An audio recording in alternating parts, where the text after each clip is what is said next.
So shall we start?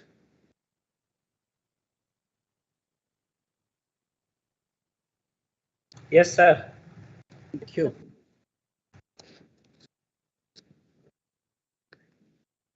So on the 5G radio, so I have taken few sessions, 3 sessions, and I have covered two more advanced topics are there in 5G radio, which I'll be sharing the video itself, the recorded video on which you can go through if you want, right?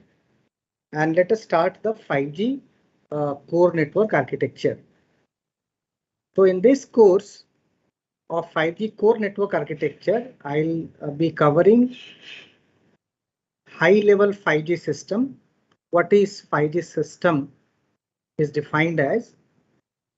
Then we'll talk about reference point architecture of 5G.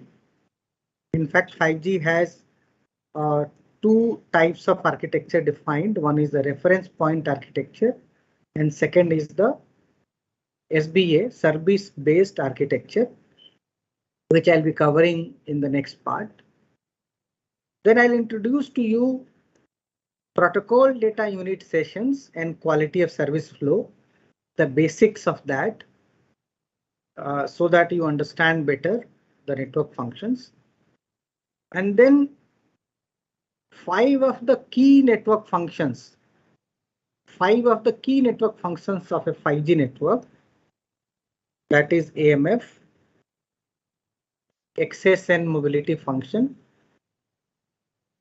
Then we'll talk about SMF, session management function, UPF, user plane function, PCF, policy control function, UDM, unified data management. So these 5 network functions we'll be talking about in this session. Okay, so starting with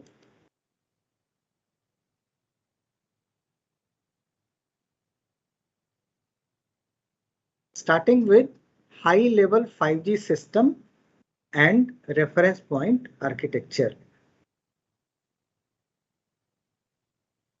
So look at this particular picture. This is high level 5G system consisting of user equipment, the radio network, RAN, then 5G core network, and then you have data network. So this combinedly we call 5Gs or 5G system. In case of 5G, the user equipment is not only a mobile phone, but it can be any type of machine, device, or object. This was the first time that a mobile network is designed not only for human, but also for objects and machine. It's a kind of first generation of machine communication in mobile world, right? So from your user equipment to the radio access network RAN, we call it air interface. So this NG-RAN is next generation radio access network. NG-RAN is next generation radio access network. Sometimes we also call it NR or new radio. Other name is G node B, GNB. G stands for next generation node B. If you recall in 4G, we used to call it E node B. So as far as NG-RAN part is concerned, this we have already covered in last 3 lectures. Today our focus will be on 5G core network architecture. So let us go into a bit detail. Let's look at this particular picture which shows those 5 key network function in a reference point architecture representation. So here you have user equipment, which can be mobile, object, or machine. Then you have NG-RAN. So as I said, we also call it Z node B. This is your NG-RAN. And then you have UPF. UPF is user plane function. And the interfaces which you see are represented by some number with n. For example, G node B to user plane function, it is N3 interface. From G node B to AMF, AMF is access and mobility function, is a kind of N2 interface, and so on. So this is your unified data management. This is your policy control function, and here you have a data network. So data network in case of 5G can be say an IMS, can be internet, can be any LAN, can be your office network, and so on. So it's a generic name, data network. It can be any kind of service. Right, we have just given the full form of each of the network function, right? Which I said, user equipment. This one is your user equipment. Then you have radio access network. This one is your radio access network. We also call it Z node B.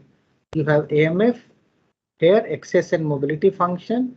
You have SMF here, session management function, UPF, user plane function, PCF, policy control function, and UDM, unified data management. So let us compare a little bit with 4G. Some of you might have worked in 4G, so you'll understand better. So in 4G, we have a network element called MME,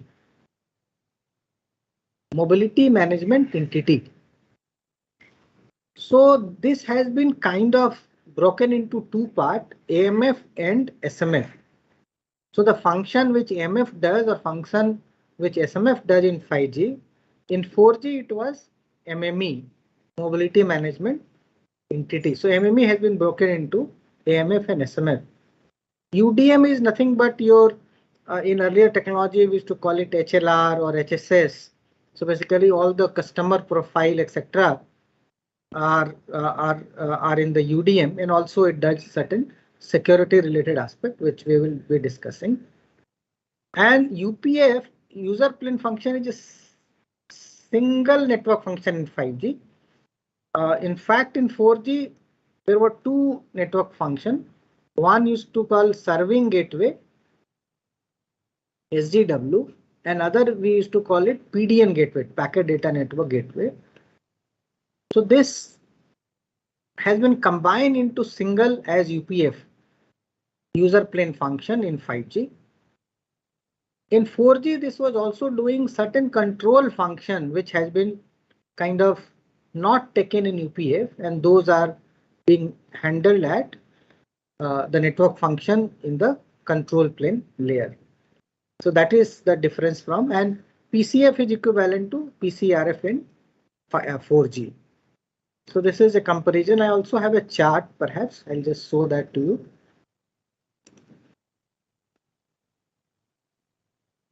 Look at this chart.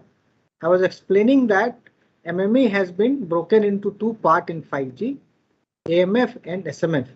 On this axis, you are seeing 4G network function, MME, serving gateway, PDN gateway, HSS, PCRF application function. And your P gateway and S gateway, this is merged into UPF, right? And some of the function of P gateway has gone to SMF, right?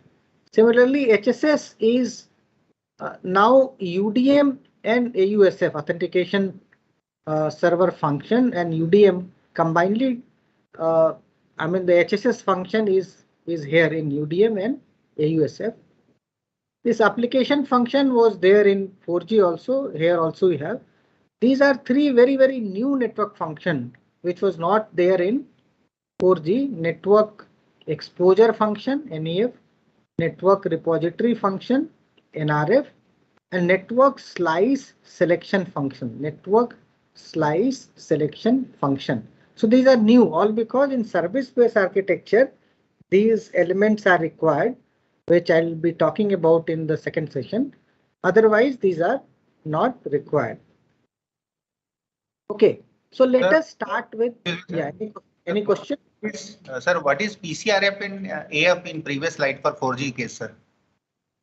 So again, it was charging related function, policy control and charging function. And here it is policy control function in 5G. It's equivalent. Okay, sir. Okay, thanks. Okay, so let us look at what is a PDU session and what is a quality of service flow in 5G in a very, very brief way, because I have a separate session on quality of service. So basically, if you talk about the user data flow, suppose a user device is trying to access some data either in uplink direction or downlink direction. So the user traffic, one is the user traffic, other is the control traffic. So here I'm talking about the user traffic. So user traffic flows through the PDU session. PDU session is protocol data unit session. Protocol data unit session. So basically PDU session is nothing but series of connection from user equipment to Z node B to UPF and then to the data network.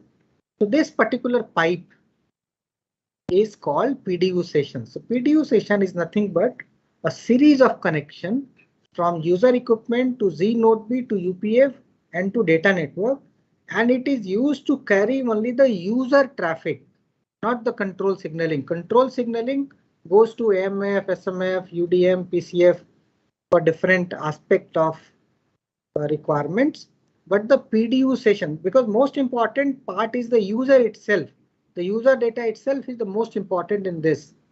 So all other network function in 5G are there just to support this PDU session. For example, if the user is moving from one G node B area to other G node B area, one BTS to other BTS, PDU session has to be continued. So all the other network functions make sure that PDU session is continued while user is even moving. So now let us look at these pictures. Now I have removed the architecture part and taken the PDU session. So what happens whenever a device is kind of a switched on, or if it is already on and trying to access data, the first thing which network does after, of course, initial authentication and authorization, that it creates a PDU session. It creates a PDU session for that user. That is the first thing which happens.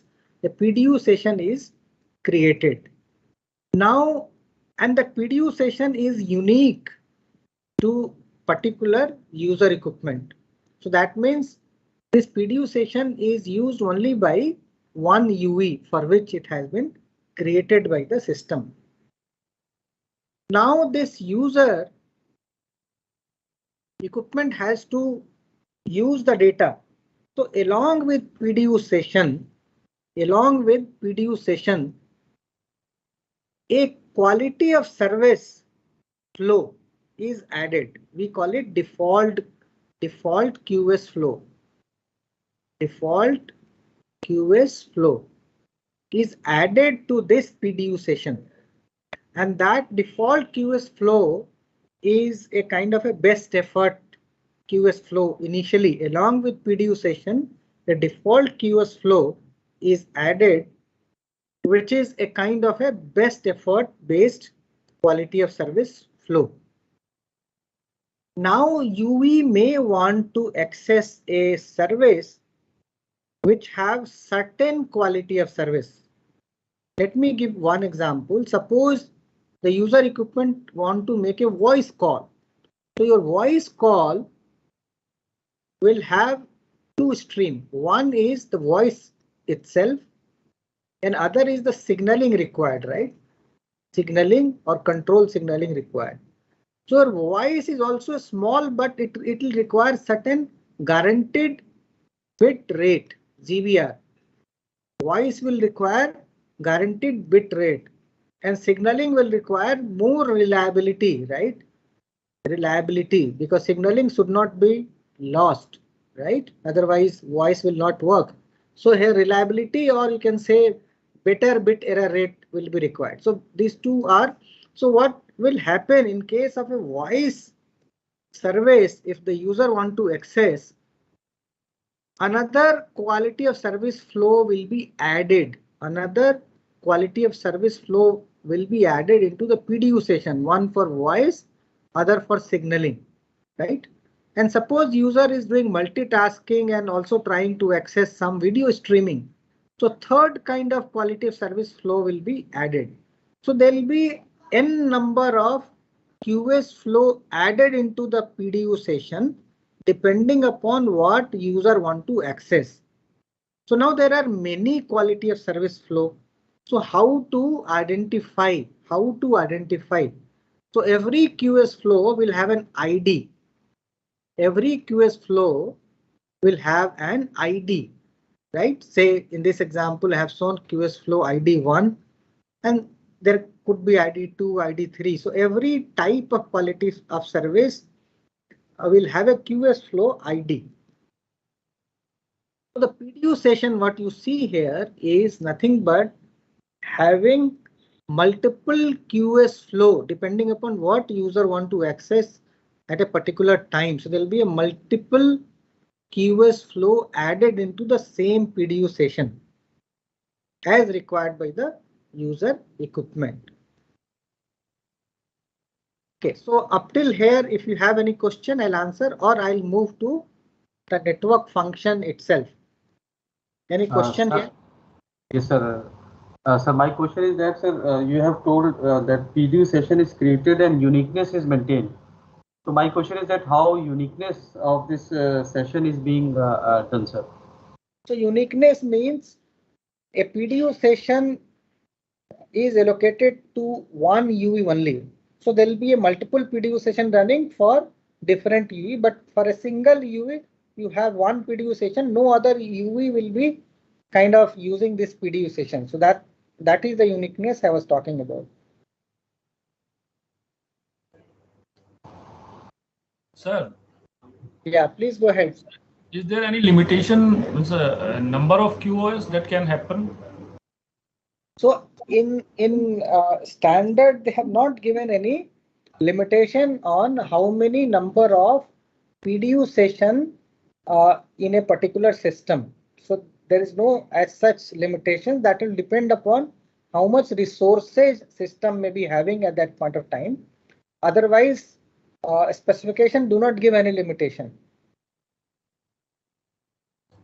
And limitation on the quality of service flows? Once per PDU can have how many QoS? There also no limitation has been put by the standard. Okay. It will depend upon, suppose one user how many parallel services it can actually access, right? So suppose if you take example of your mobile, so generally what happens is you are using some browsing aspect, maybe you are using your YouTube or some service. These all are default QoS flow because those are OTT kind of a services. Only the services which will be offered by the operator as a specific, for example, AR/VR service or gaming service, which is kind of a native service being offered. So those will have different quality of service. So as of now in our country, we don't have any application which is being given a specific quality of service. Most of the services which we have today are OTT, over the top, which are using just internet, the best effort internet available. So as such, there is no limitation. Sir, means single PDUs have a multiple QoS. Yes. And whether these QoS will be unique or they are just like that. So unique, no, every QoS flow will have an ID. So unique for PDU session. Those QoS flows are unique for PDU session. For example,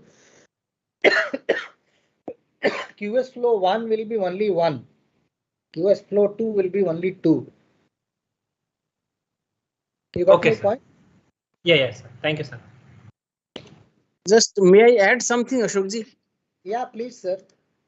Actually, that question ki how many PDU sessions, of course, there is no specification is there that how many it will be permitted or allowed. But I think we can indirectly slightly link it to device density, that is million devices per square kilometer. So with those many devices and have some aggregation ratio, say 10% or 20% maybe active had used to take. So that may give some just idea that maximum we can, what maximum we can allow PDU can be permitted by the system.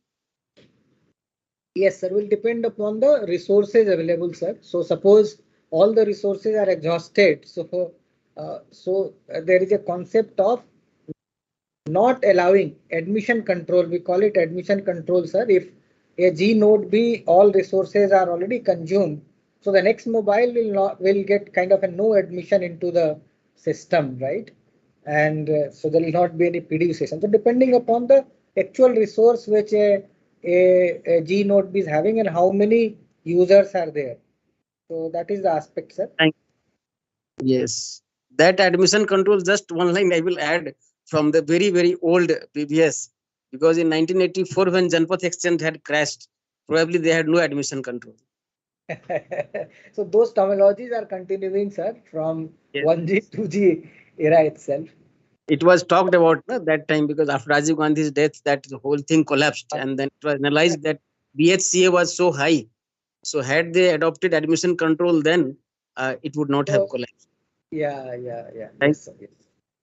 So, but on perimeter, those attempts will come, sir. So basically on the perimeter, outer side, mobile will try to latch. So some signaling will happen. So overloading will happen, and exchanges may have collapsed, right? Sorry for interrupting. Even this admission control was there in landline switches also. Yeah. Maybe. It was not so efficient. It was not so efficient. If you are not getting a dial tone, that means your admission is denied. Yeah, so some sort of admission control was there, but yes, it was not so refined. So what used to happen is that every mobile will at least lift the phone.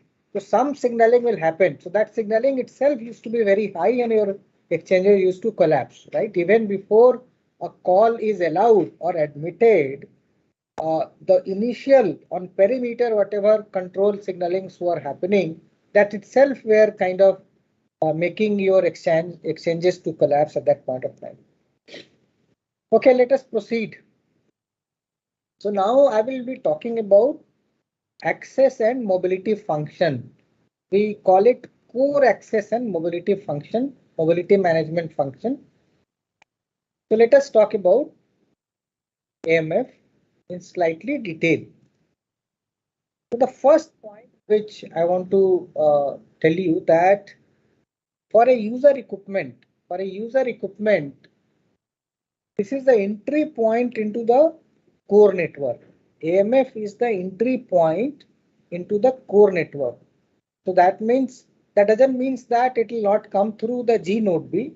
So once the initial when it reaches to AMF, right? So G node B is kind of a transparent. So basically it is an access point. That's why we call it.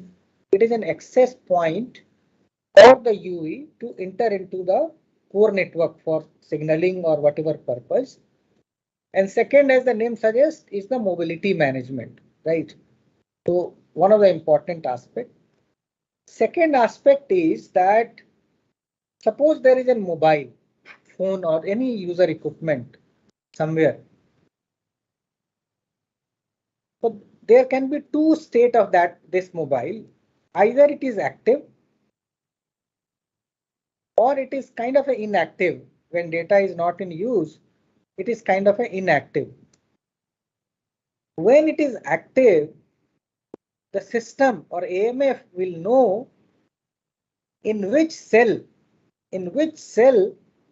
this particular mobile is active.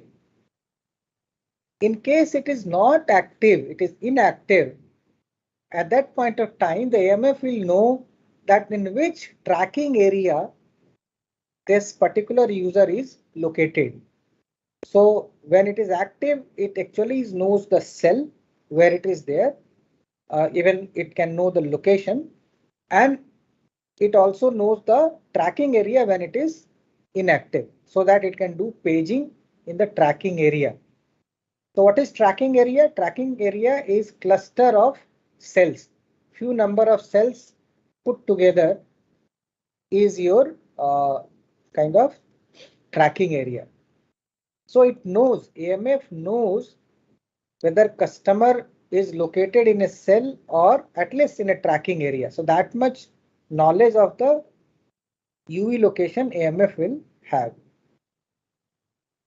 Now the next part, that AMF, since it is an entry point, as I said that this is an entry point for the user equipment into the core network. So all those authentication and authorization, it has to happen through access and mobility function itself. So if user equipment, suppose a mobile is switched on, then it has to authenticate itself. So all those authentication request is going to AMF, of course through G node B, but these signalings are going to AMF into the core network, and AMF along with other network function like UDM and AUSF, internally they decide whether it's a genuine customer or not. So those authentication takes place, and then what happens is the authorization part. What is authorization? Suppose user equipment want to access a particular service, whether that user equipment is actually authorized to access that service. So that request also goes through AMF. Of course, AMF has to talk to UDM and other network function, but it is a kind of the point where user equipment has to talk to. Now, the next important aspect of AMF is that user equipment and UV interaction. So whatever control signaling interaction is happening, one is the ciphering.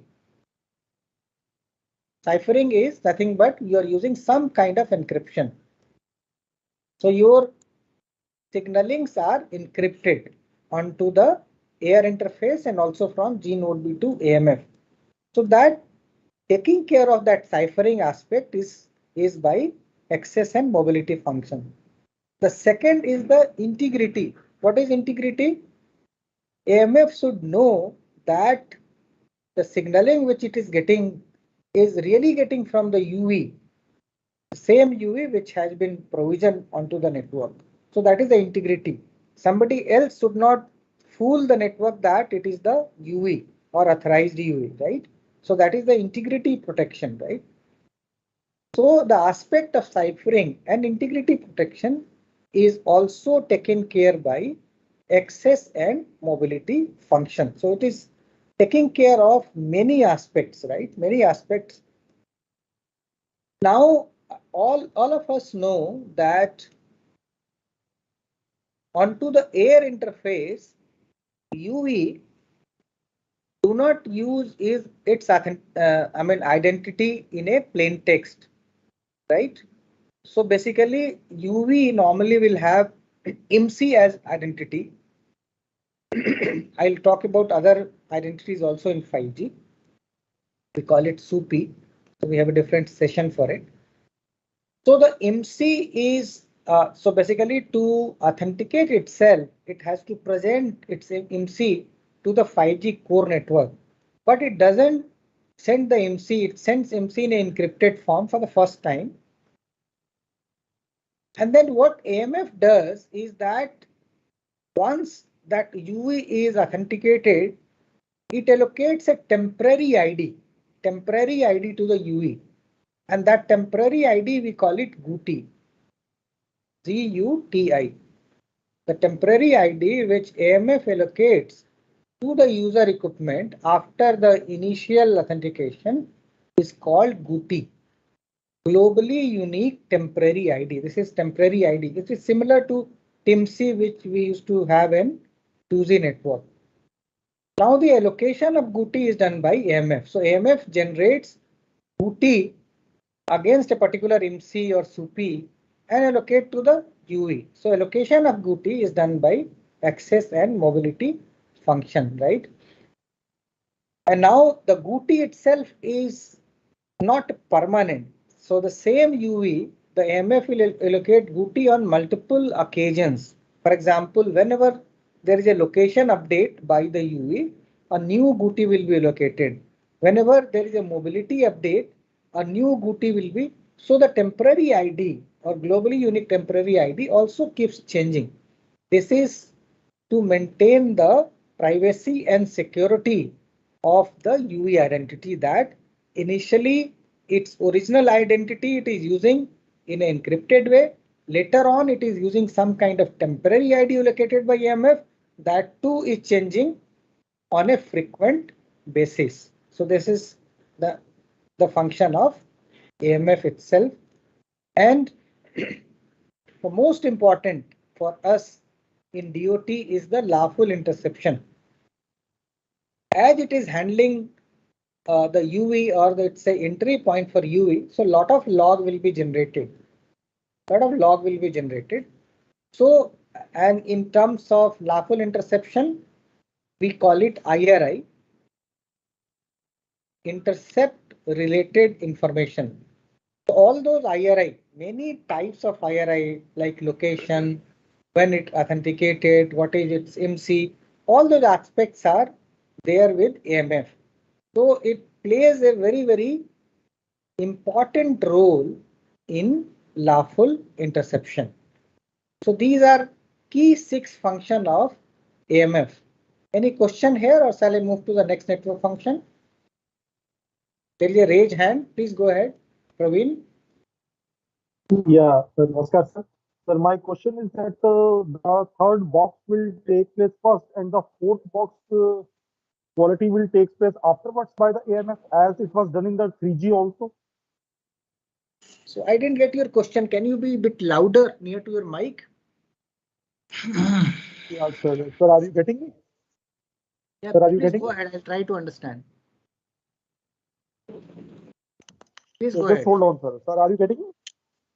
Sir, my question is that the AMF is playing a key role in authenticating the subscriber. That means this part will happen first and then the ciphering and the integrity protection will take place. Am I right, sir? As it was done in the 3G also? No, ciphering. So basically, any signaling will be protected in terms of encrypting that and also integrity protection. So even before it is authenticated, all those signaling are actually there is an option of encrypting that and also doing the integrity protection. So there is no GTP-U and GTP-C control, sir, by the PDCP? So you're talking about some 4G terminologies, right? Sir, I mean to say whether these are being thus implemented in the same manner by the AMF, or there is something more happening.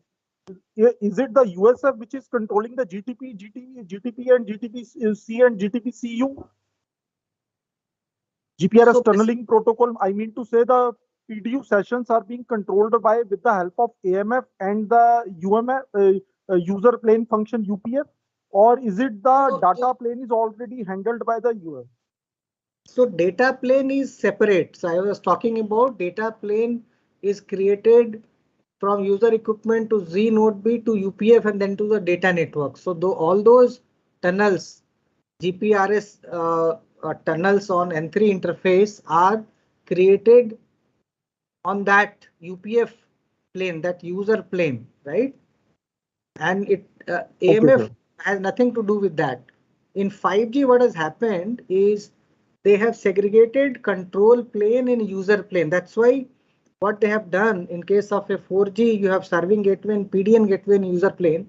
So what they have done is that the user plane part they have merged into UPF, and control plane part which serving gateway and PDN gateway was taking care, that has gone to SMF and some part to AMF. So that is what the segregation of user plane and control plane, and that's why the user plane part can be actually placed near to the user, and that's why we have enabled edge computing in 5G. I'll talk about that in later slides. Any more questions? Very nice, sir. Thank you, sir. Sir, I have one question, sir. Yeah. Sir, in case of so while asking question, may I request that you switch on your video also so that I can see if it is possible for you or okay for you? Yes, sir. Yeah, please go ahead. Sir, in case of location getting changed, this location is not getting changed. In that case, also this GOTI will be remain same or it will change at certain interval. Yeah, so there are 3-4 conditions on which this new GOTI is allocated. The first is that there is a periodic update defined that after so many period an UV has to update itself. So at that point of time a new GOTI is given. Then there is a concept of mobility update. What is mobility update? When a device moves from one tracking area to other tracking area, it has to do a mobility update procedure. So there also a new GOTI would be allocated. So similarly, there are few sets of certain events on which new GOTI is allocated. One is time, second is mobility, and there are some others also. Okay, sir. Thank you, sir. Thank you. Thank you. Any more question or shall we proceed? Okay. Now the little bit of this handover process, since we are talking about AMF, which is the mobility management is one of the important aspect. So just an overview of mobility. So this is your user device. Suppose in this car, someone is traveling with a mobile device or car itself have UV. And let us assume that initially it is being served from this G node B. So this becomes your source G node B. Onto the network, you can assume that there may be one or more than one AMF. And now this device, when it is using the source G node B and accessing data, at the same time it also measures the signals being received from other G node B, nearby G node B, right?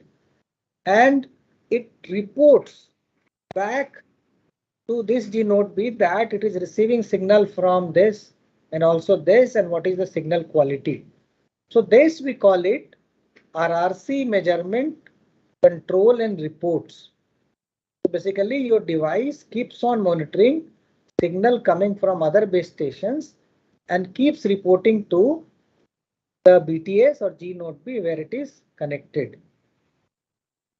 Now this G node B sees that the signal being received by this UV from say other G node B is better compared to itself, right? So it takes a decision to hand over the ongoing call of this UV to the target G node B from where the signal level or quality is better. So that we call it handover decision, which your source G node B is taking in this case, right?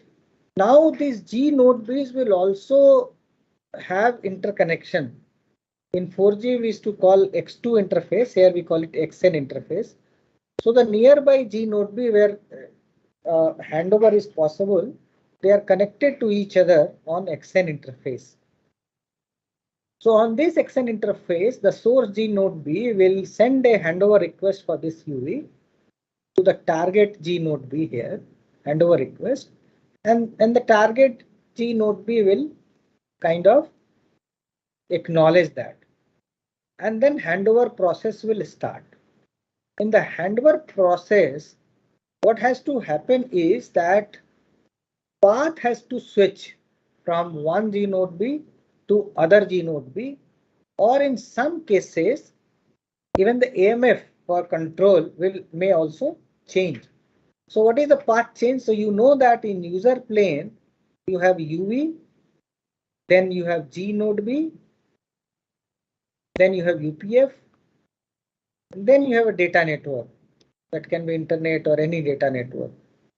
So basically what is happening is that now this is the G node B which is changing. So what path is changing? Path is changing here and path is changing from this G node B to the same UPF.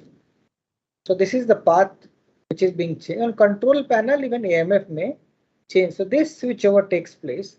So it's a kind of first a path has to be created and then the earlier path has to be released. Otherwise, there will be a break in between. So this is how a broad handover process or the mobility or the within the same radio access network, this kind of handover will take place. So this was about AMF. Now let us talk about interfaces. Just remember, now we'll just talk about different interfaces which AMF is having. Just the nomenclature.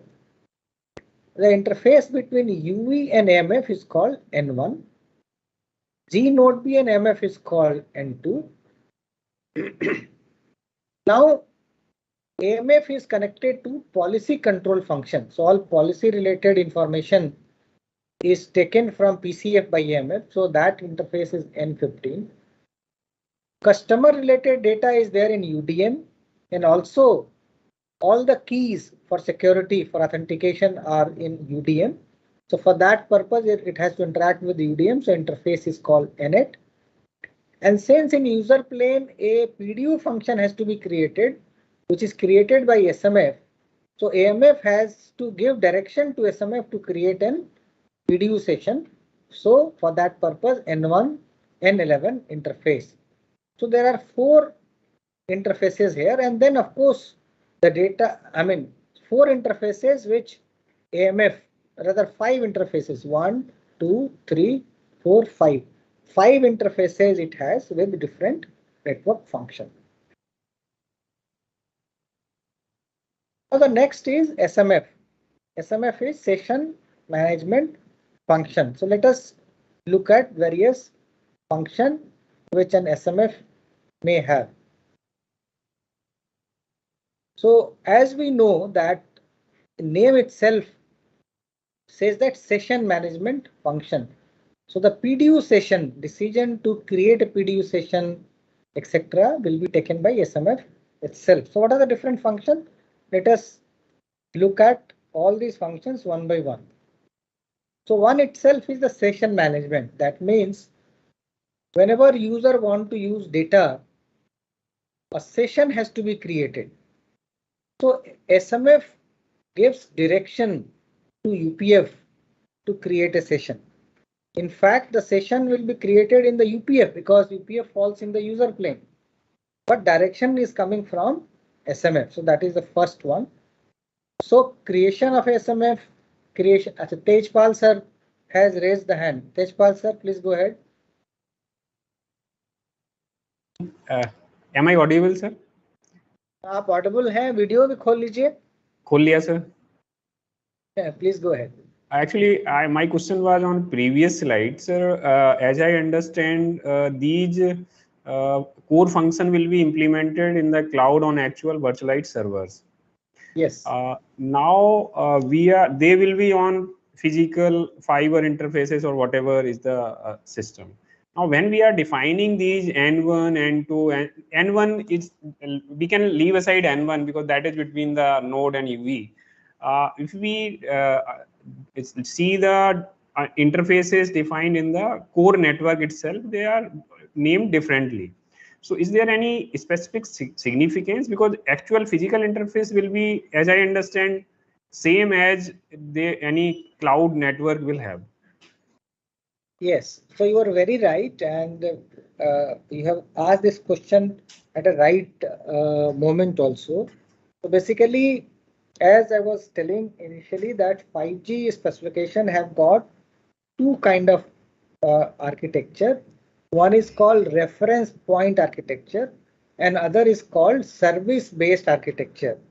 So the deployment of 5G on a cloud native will be a service-based architecture where the interaction between the network function, although the functionality will remain same, but those N1 and N2 will not be there. It is an API-based interface, application programming interface. API interface will be there between within the network functions or even outside the 5G core network. So it will be just an API call from one network function to other network function and not those N1, N2 interfaces. So N1, N2 interfaces is applicable only for reference point architecture, and it is important for understanding, right, what function which network function is doing. If I just draw a service-based architecture here, perhaps those functions, explaining those functions will be a difficulty for us. So that's why standard gives both architecture, one for giving all the clarity of the functions they're talking about, and second they talk about a service-based architecture wherein all those API interaction will take place, which I will start in second session. First Okay, sir. session, you have to understand this reference point architecture. Second, I'll talk about SBA. Right, sir. Because my question was, I was just wondering when API, it is a service-based architecture, why these separate N1, N2, N3 are to be defined? That's, sir, you have clarified, sir. You're Thank right, you. and if you read the specification for 1G, 2G, 3G, 4G up to 4G, in the specification you will get only reference point architecture. In 5G you will get both. In all the documents of 5G, 3G PPA specifications, one or two I have shared. If you see, first they will explain reference point architecture, and then they will explain service point architecture, service based architecture, which you are talking about. So both they have given, and that's why I have to teach you both so that you understand. Okay. In actual deployment, maybe only service based. Right. Thank you. Right. And in some cases where somebody can even do a similar deployment as 4G or 3G, because specification is giving both. Okay, so coming back to session management, so there is one more question by Mr. Rajendra. Yeah, please go ahead. Sir, my question was also regarding the previous slides. That Yeah, what go ahead. you are talking of the handover in 5G network. What will be the scenario when 4G and 5G will coexist, will work with each other? Then yeah, so there's a, you're right. So there is a provision that both the network can coexist, and there is a possibility of handover from 4G to 5G also. So that scenario will also be taken care. That is a bit complex for this class, but I will give you one picture in upcoming sessions about how 4G and 5G can interwork, and there is a concept of even dual connectivity. Your device can connect to both 4G and 5G networks. So those aspects I'll be covering.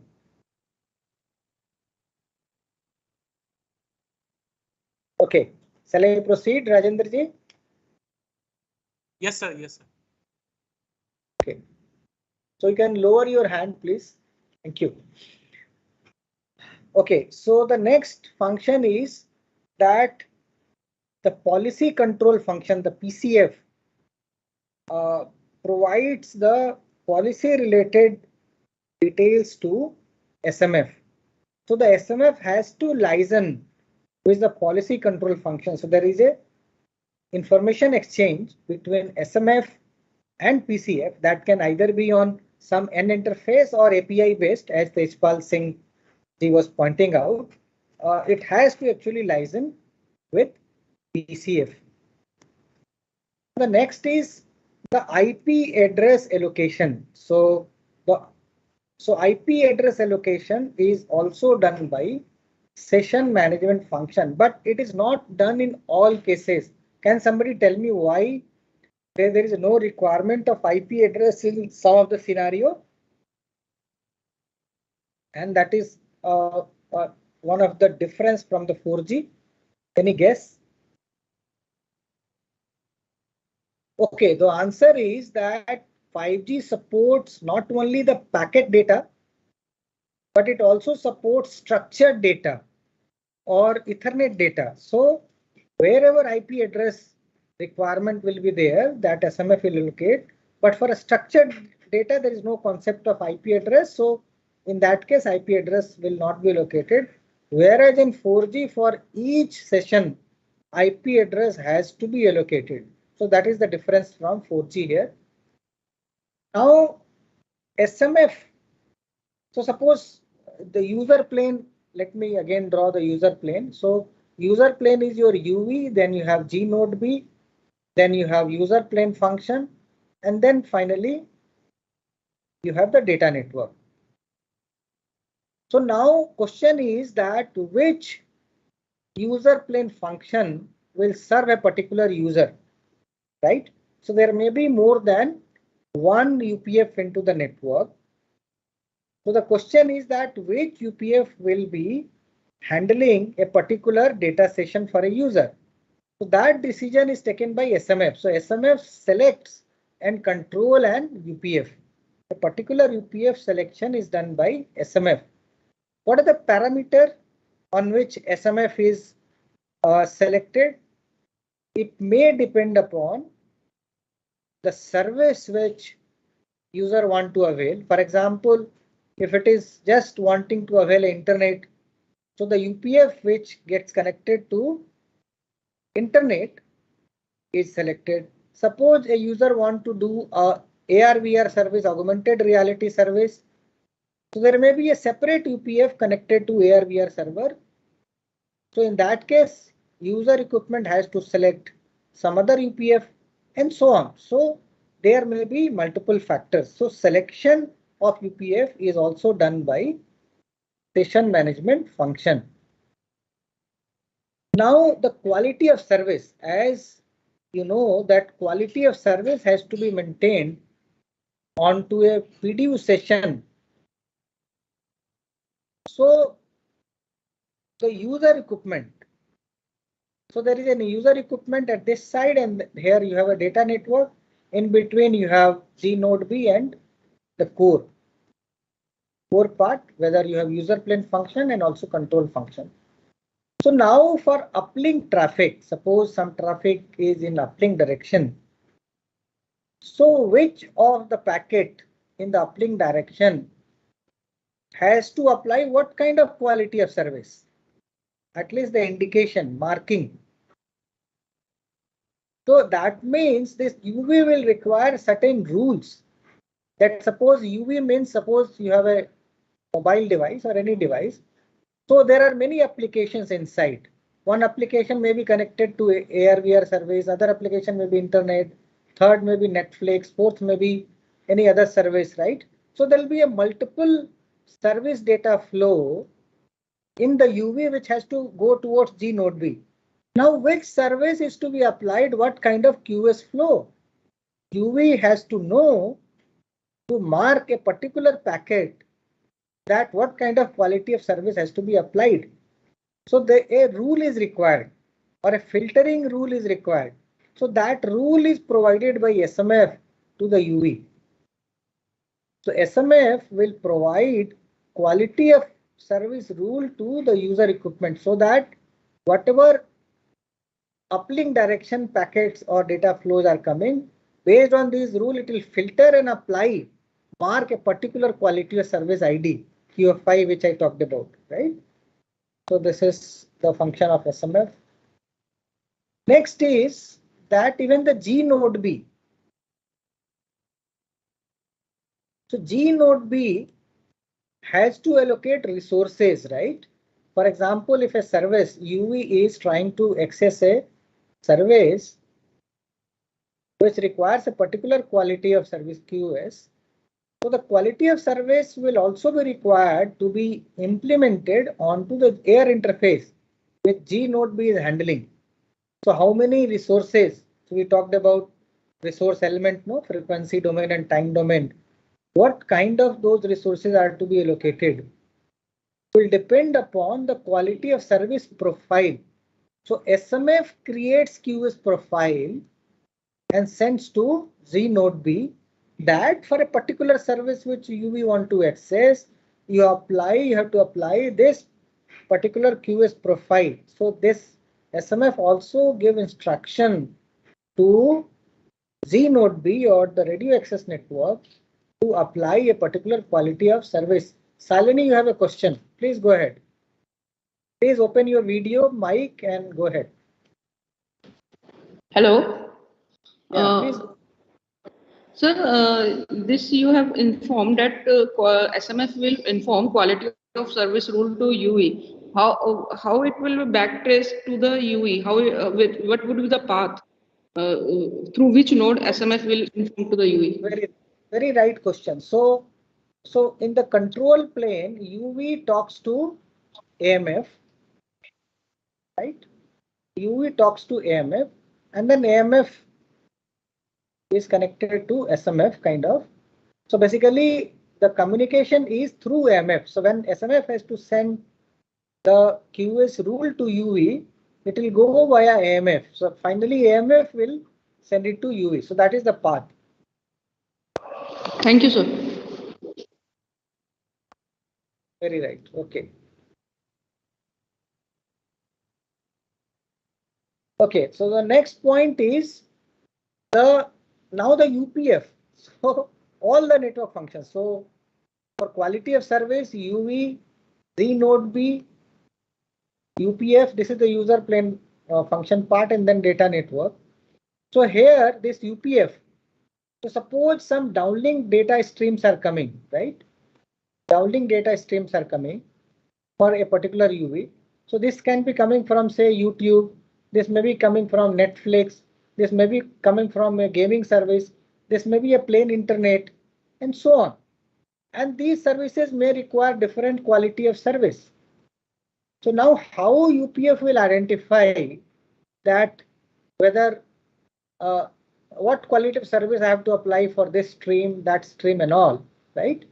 So there is a SDF template, service data flow template, which is provided by SMF to the UPF. So UPF gets that template. Template is nothing but filtering rule. So it will just apply the filtering rule and find what is filtering rule. It will check from where, which IP address it is coming, from which port number it is coming. So all those parameters, it will know that, okay, I have to apply QFI N or QFI 2 or QFI quality of service indicator 3, 4. So it knows. So it will apply, and accordingly that quality of service treatment will be given in the PDU session, that QoS flow which I talked about initially. That's why I spoke about QoS flow and PDU session initially, so that when I explain this AMF, SMF and all, it becomes very clear to all of you. Okay, so this was the function of SMF. So let me also explain you that how the selection of a particular SMF happens, and then how PDU session gets created. So this I have taken from service-based architecture. So here N1, N2 is not mentioned, and certain new network function is also introduced here.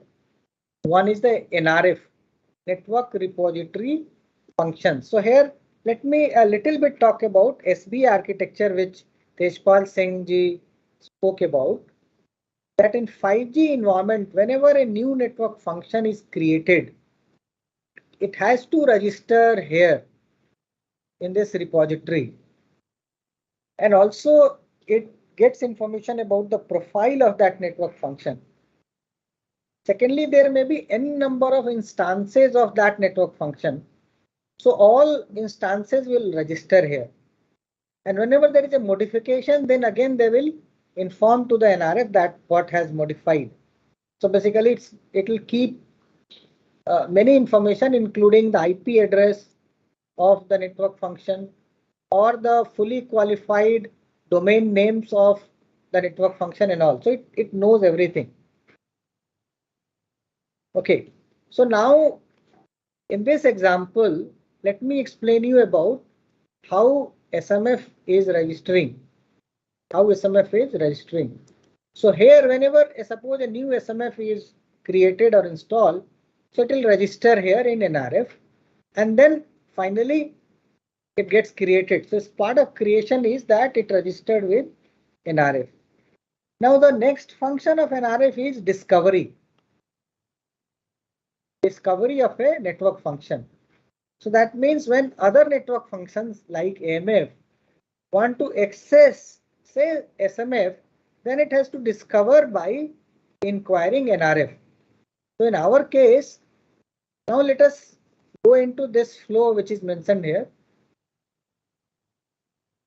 Suppose this UV want to create a PDU session, right? So, I mean, after all those initial aspects, AMF goes to NRF to discover the SMF, that which SMF will handle the PDU session for that UV. So there can be n number of SMFs. So NRF will provide list of all the SMF, and other parameters, and AMF will select one of it depending upon which SMF can actually handle this UV, and then it will ask that particular SMF, this one, to create the PDU session, and this SMF will create the PDU session.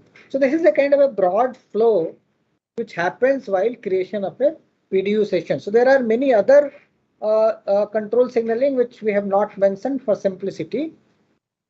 Only we have taken the PDU session creation related aspects. What are the different interfaces in SMF in a reference point architecture? Just you can see here. So one is with N11 with AMF. So the N11 is for AMF actually triggers whenever a UV want to create an PDU session, it doesn't directly talk to SMF. It talks to AMF, and AMF finally select a SMF IJ4 and then ask that SMF to create a PDU session. So that is N11 interface. Now SMF has to talk to UDM to get the user profile, right? Unless you know the user profile, what service user has subscribed or authorized to access, how a PDU session can be created or quality of service can be given. So it has to access UDM. So N10 interface. The policy related rules is coming from PCF. So for that N7 interface. So these are different interfaces, and SMF has to ask, select an UPF and also ask to create PDU session. So the N4 interface. So 1, 2, 3, 4, 5 so 4 interfaces it has overall in a reference point architecture. In a API base, so the same API, similar API call, I mean the same interface. If interface is same, the question asked and answer given will be different, just like this, and interfaces. Okay. Now we are moving to the UPF itself, user plane function. What are different role of user plane function? Is my slide moving or it is still on previous one? Sir, it's moving. Sir, can we have a quick break of 5 minutes? Okay, so I wanted to cover in 5-10 minutes. Okay, sir. Okay. We can have, I wanted to just finish it quickly and then we can have it, right? Are you able to see the UPF slide? Yes, sir. Yes. Yes, sir. Yes, sir. Okay, in my other device it is not moving, so I was just wondering.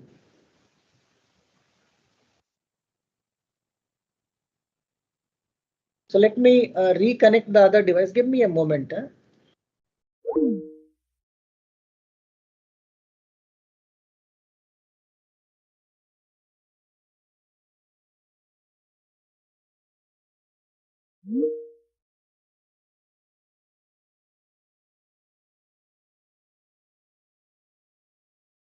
It is full screen, so I can see. Okay.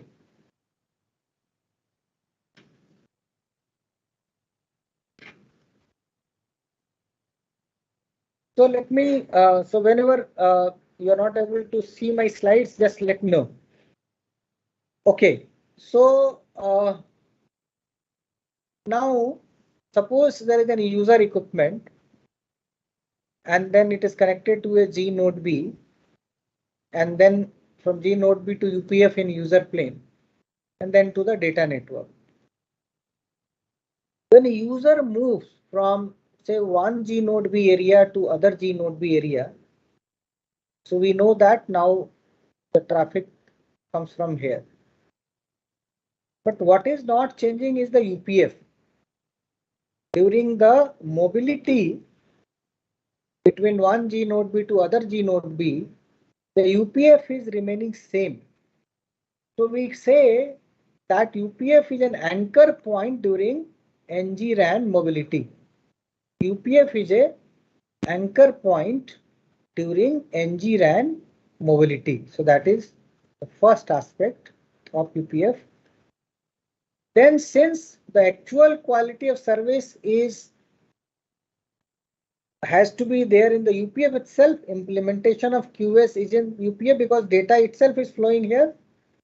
So it has to ensure that the quality of service which SMF has asked to is kind of handled properly.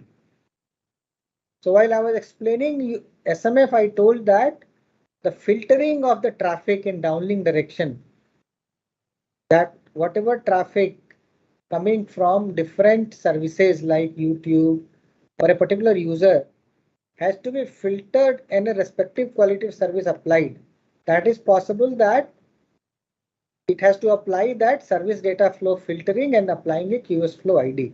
So that function is also done by UPF. Of course, the template it's getting from SMF. And finally, the most important part, all those packet routing and forwarding has to be done by UPF because it's in the user plane, right? And it is also a kind of interface towards the data network and interface towards the G node B, right? In 4G, you had serving gateway, which was interfaced towards the E node B, and PDN gateway, which was interfaced towards the data network or packet data network. So here it is UPF, which is doing both the functions. Okay, so what are the interfaces in the UPF? So as it is connected to G node B, so that interface is N3. It is connected to data network, so that interface is N6. It has to interact with SMF, so it has N4 interface. So these three interfaces it is having. There is one more interface which is not shown here. It is possible that I have more than one UPF. It is possible that I can have more than one UPF. This may be a intermediate UPF, IUPF, and then the final UPF which is connected to the data network. So if there is an interface between two UPF, it is N9 interface. It is N9 interface. So please remember these interfaces. These are also part of the quizzes. Okay, now the final second last UDM and then PCF. So unified data management. So as I said that it contains all the user information, registry of information, and also the data network profile. What is data network profile? So data network can be IMS, can be say AR/VR service, can be plain internet, and so on. There will be n number of data network connected. So the profile of each data network is also part of UDM. So UDM knows that a customer has only subscribed this service or service from this data network. So all those data is there in the UDM. Now, as I said, it is involved in access authorization. So that means, as I explained earlier, that UV sends encrypted identity, encrypted IMSI on the initial when it's switched on. So the decryption key is here in UDM only, nowhere else. So all those keys, security keys are here. So that's why it is involved in access and authorization. So initial registration, mobility management, in all processes, UDM is accessed by different network elements. So it is involved in registration and also in mobility management.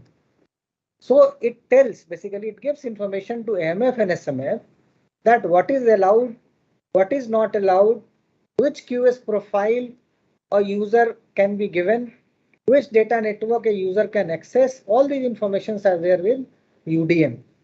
So that is these are the function of UDM. What are the interfaces? So basically SMF and AMF is calling UDM. So you have N10 interface here, and with AMF you have NAT interface. So the final network functions for today's class, and then we'll have discussion, is the PCF, policy control function. So basically the policy control function takes dynamic decision on present network conditions. So for example, if the network do not have resource, so PCF may not allow creation of a PDU session, right? So or if an ongoing call is there, it can even throttle down the speed. And what type of correct resource is to be allocated, the PCF decides. I was talking about those quality of service. So there also PCF plays a role. So basically, when I was talking that SMF is providing QoS rule to UV, QoS profile to Z node B, and SDF template to UPF, right? So it is not doing its own. Whatever PCF give direction, so PCF gives certain direction, and using that direction it creates QoS rule, QoS profile, and SDF template for different network entity. So the PCF has a biggest role or greatest role in quality of service also, in addition to the dynamic decisions which it takes. PCF on a network is also connected to the data network. Just if you see previous diagram, so PCF gets connected to the data network, all because this data network can also be implemented, the user plane part of it, in the user plane near to the UPF, right? And it can be a different service, third-party service, application function. In that case, for charging or for quality of service, it has to talk to that particular application function. That's why it has an interface with data network also. So, and interfaces, you know, PCF with data network and also with the SMF. So with this part is over. Now I'm opening it for any question answer.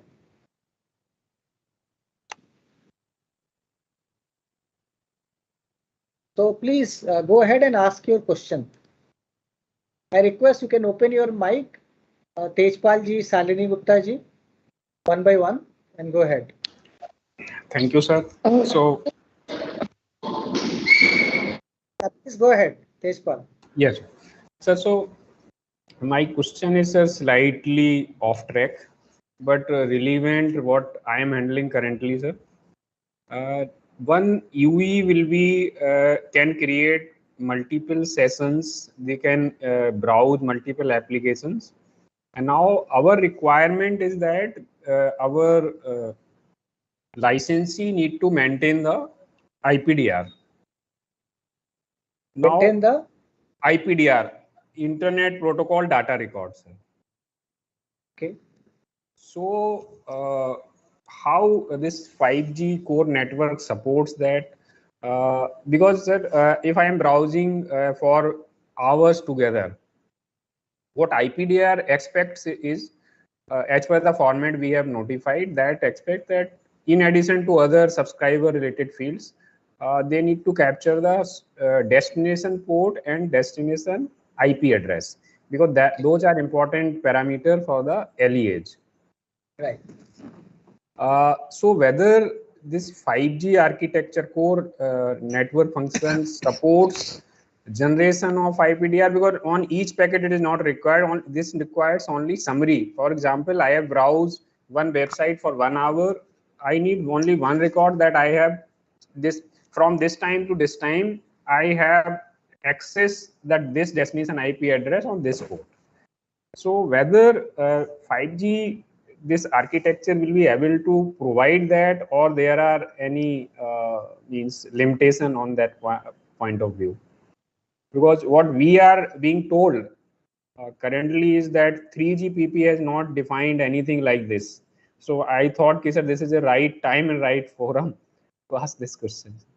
No, I think 3GPP has very, very clearly defined requirement of all the LEAs. So lawful interception architecture has been in place from all the technology 2G, 3G, 4G, and it is also there in 5G. Although whatever I shown, I did not show the LI part of the aspects because we have a separate session and I'll be talking about. So, and overall, it supports all the requirement for a lawful interception, which we used to handle in earlier technology for sure. So there is no issue. As far as additional, so all kind of IRI is captured and that can be passed on to LEA. There is no doubt about that. It's a question of implementation because specifications, they have a completely separate specification for lawful interception related aspect, which gives clear that all those requirement is taken care. So be it IRI, intercept related information or call content, everything can be given. So all those architecture wherein LEA can get connected to the network through the LEMF which they may have, or in our we have CMS, C.CMS.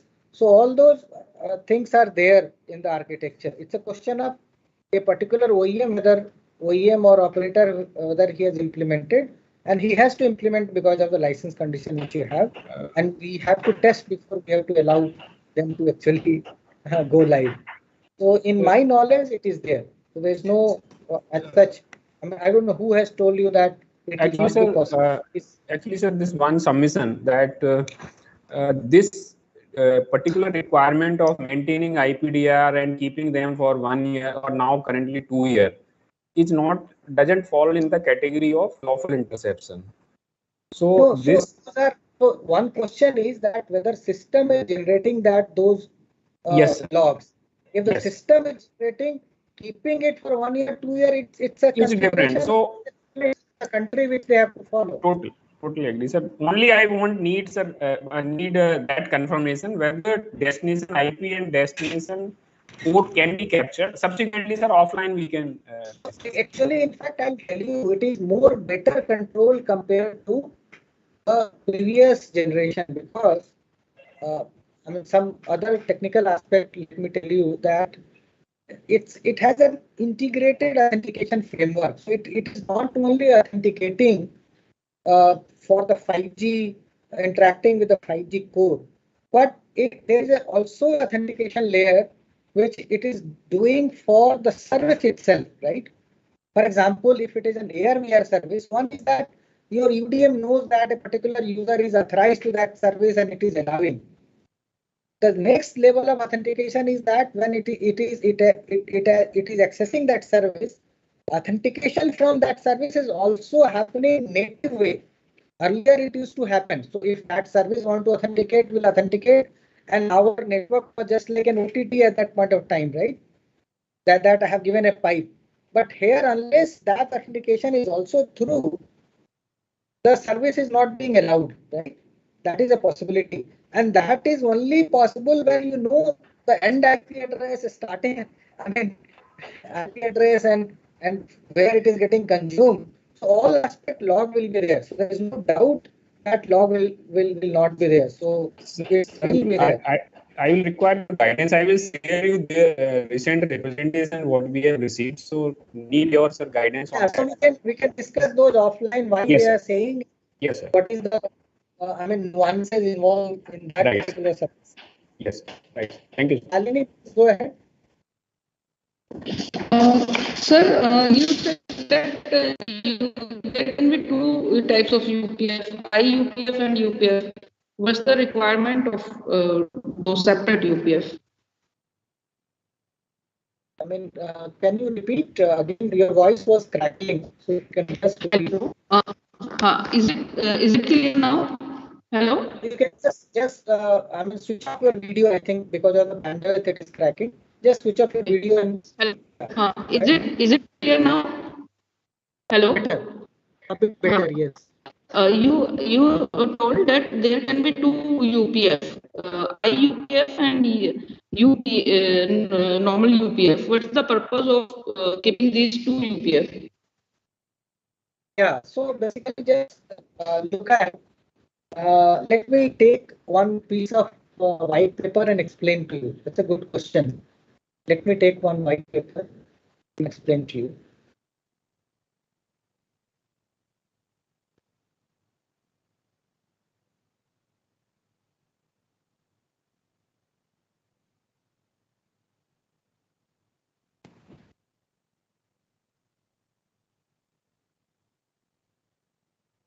Okay. Salini question was why we are having more than one UPF.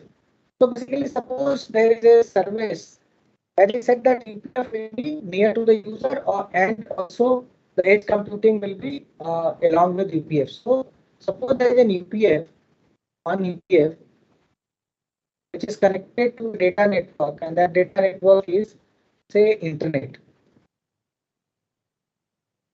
There is another service which is ARVR at some other place, and it is connected to some other UPF, say UPF2. There will be another service of gaming which is connected to UPF3. UPF3. These are UPF. Now, what will happen? Suppose you have a UV, then you have a G node B, and you have UPF. So no drawing is coming on board. It's not coming. So it appears that some bandwidth issue by side. Have to wait or reconnect. Shall I reconnect? Okay, let me reconnect the internet. Let me reconnect the internet.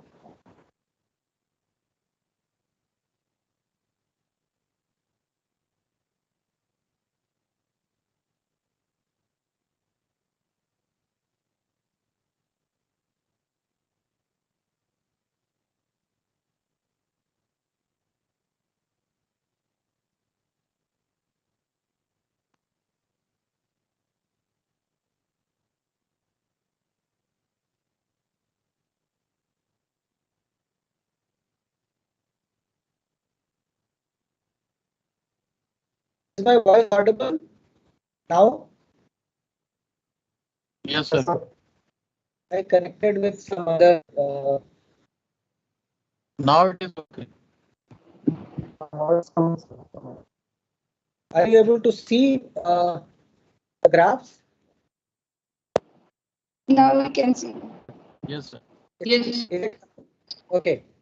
So it is 3 UPF. I said one UPF is connected to internet, other UPF for AR/VR service, third UPF for gaming. So now the user equipment through G node B to one UPF, right? So basically when user want to access gaming, it has to go to this UPF. If it is want to use this, then it will go to this UPF. In such scenario, there is a requirement of intermediate UPF like this. So that's why we call it IUPF, which is a kind of a branch point for respective services where respective UPF are there. So for this purpose, there is a concept of intermediate UPF. Is it clear? Salini? Yes, sir. Okay. Any more question? Yes, sir. One more question, sir. Yeah, please go ahead. Sir, it's regarding